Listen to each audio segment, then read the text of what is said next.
Welcome to Crime Show. Today, we explore a deeply disturbing case from Fayetteville, Arkansas, which unfolded in April 2015. The story revolves around Johnny Ray Baxter, a successful real estate agent whose life was tragically cut short by someone he trusted.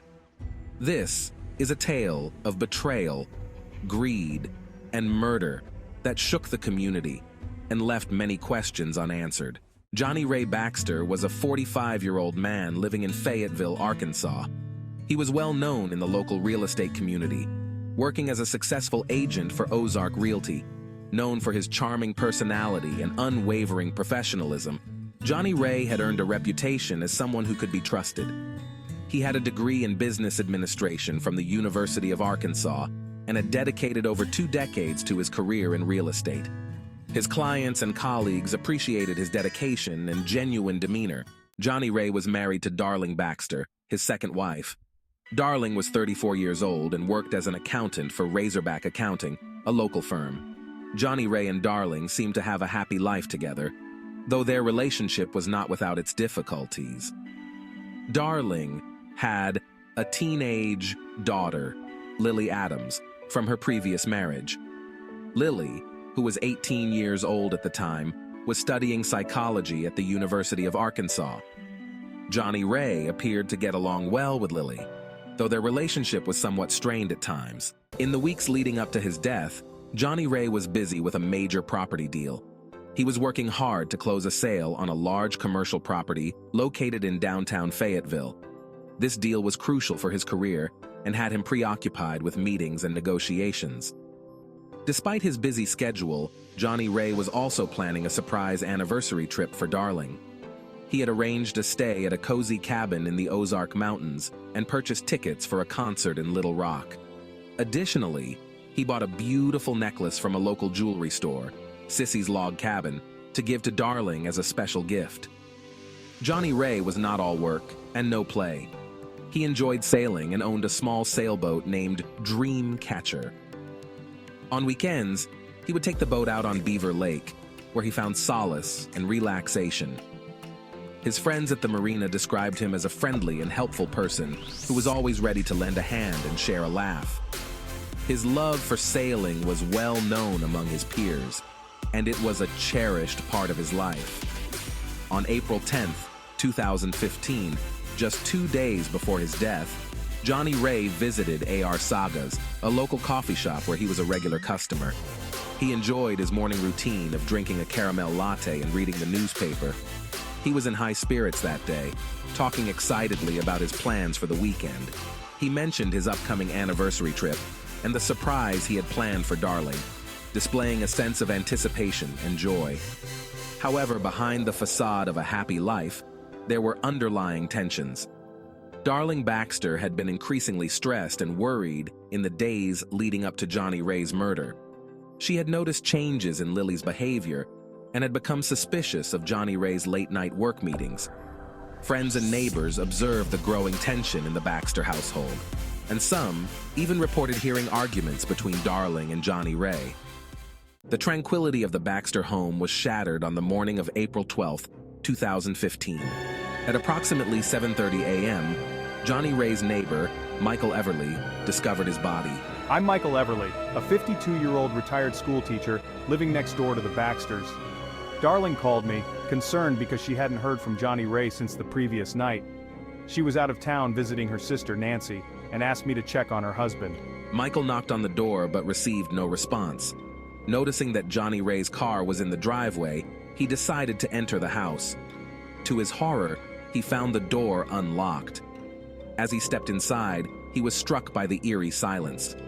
The living room was in disarray, with overturned chairs and broken glass scattered on the floor.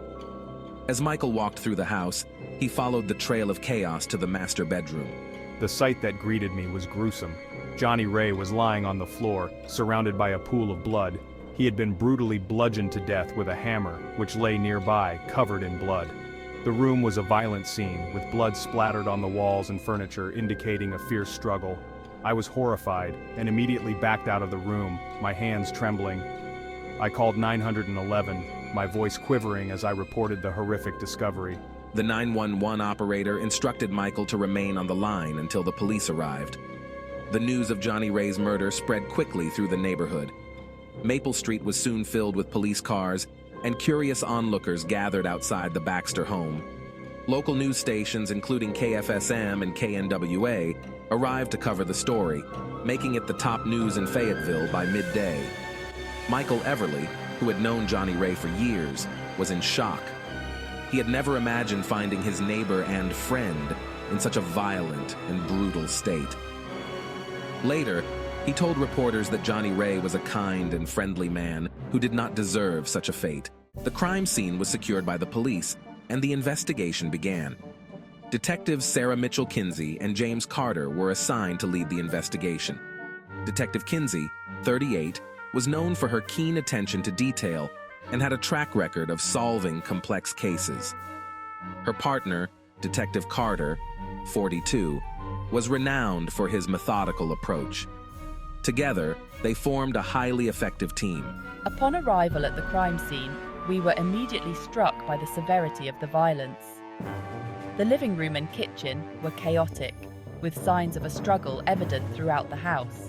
In the master bedroom, the detectives observed the bloody aftermath of the attack. The hammer used in the murder was bagged as evidence, and the room was thoroughly examined for additional clues.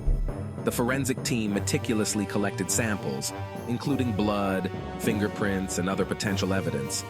Outside, reporters from KM and DA interviewed neighbors who described Johnny Ray as a well-liked and friendly individual. The media coverage added pressure to the investigation, as the community was eager for answers. We interviewed Michael Everly, the neighbor who discovered the body. He provided a detailed account of his actions, describing how he found the house unlocked and the mess inside. His testimony was crucial in piecing together the events leading up to the murder. As the investigation progressed, the detectives began to scrutinize the people closest to Johnny Ray. Darling Baxter, Johnny Ray's wife, emerged as a primary suspect. Darling was intelligent and hardworking, but had been experiencing significant stress in her personal life. She'd noticed changes in Lily's behavior and had become increasingly suspicious of Johnny Ray's late-night meetings. I was questioned on April 13th, 2015. I appeared calm, but visibly distressed. I maintained that I had been out of town visiting my sister Nancy in Little Rock. I provided photos and text messages to support my alibi, but the detectives were cautious. During the interrogation, Darling spoke candidly about her relationship with Johnny Ray. She acknowledged their recent arguments, mainly about his work and the amount of time he spent away from home. Despite Darling's alibi, the detectives remained skeptical. They were concerned about the tension in her relationship with Johnny Ray and the recent changes in her daughter Lily's behavior. We searched Darling's car and personal belongings, but found no direct evidence linking her to the murder. However, we did discover a diary in which Darling had expressed her frustrations and suspicions about Johnny Ray and Lily. This diary painted a picture of a woman under considerable emotional strain. Darling Baxter remained a suspect as the investigation continued. The detectives interviewed friends, family, and co-workers to uncover more about her motivations and behavior. Although Darling consistently denied any involvement in Johnny Ray's murder, the detectives had to carefully assess her role in the case. The investigation took another turn when the detectives focused on Johnny Ray's stepdaughter, Lily Adams. Lily, 18, was a freshman at the University of Arkansas and had a complex relationship with Johnny Ray. Though they appeared to get along in public, there were rumors of tension between them. Neighbors reported hearing arguments between Lily and Johnny Ray, mostly about her academic performance and future plans. Lily's alibi for the night of the murder was that she had been at her dorm room, studying and spending time with friends. Her friends confirmed that she was with them, but there was a gap in her timeline that raised concerns for the detectives. On April 14, 2015, Lily was brought in for questioning. During her interrogation, Lily appeared nervous and anxious. She admitted to having arguments with Johnny Ray, but insisted they were not serious. She denied any involvement in his death. The detectives reviewed Lily's social media activity and spoke with her friends. While there was no direct evidence linking her to the crime, her behavior and the arguments with Johnny Ray raised red flags. The investigation also turned its attention to Jeffrey Dale Palmer, a former employee of Johnny Ray's real estate company, Ozark Realty. Jeffrey, 37, had been fired due to poor performance and conflicts with Johnny Ray. His dismissal had left him financially strained and resentful. Detectives learned that Jeffrey had been trying to sell a valuable piece of real estate to solve his financial problems. Johnny Ray had refused to invest in the property, which further fueled Jeffrey's anger. On April 15, 2015, the detectives brought Jeffrey in for questioning. Jeffrey initially denied any involvement in the murder and provided a weak alibi, claiming he had been alone at home, drinking beer and watching television. His nervousness and shaky explanation raised concerns. Further investigation revealed that Jeffrey had been seen near the Baxter home on the night of the murder. Surveillance footage from a nearby convenience store showed a man matching Jeffrey's description in the area. This evidence, coupled with Jeffrey's financial troubles and his recent dismissal, made him a significant suspect. The detectives re-interviewed Jeffrey Palmer, confronting him with the evidence they had gathered.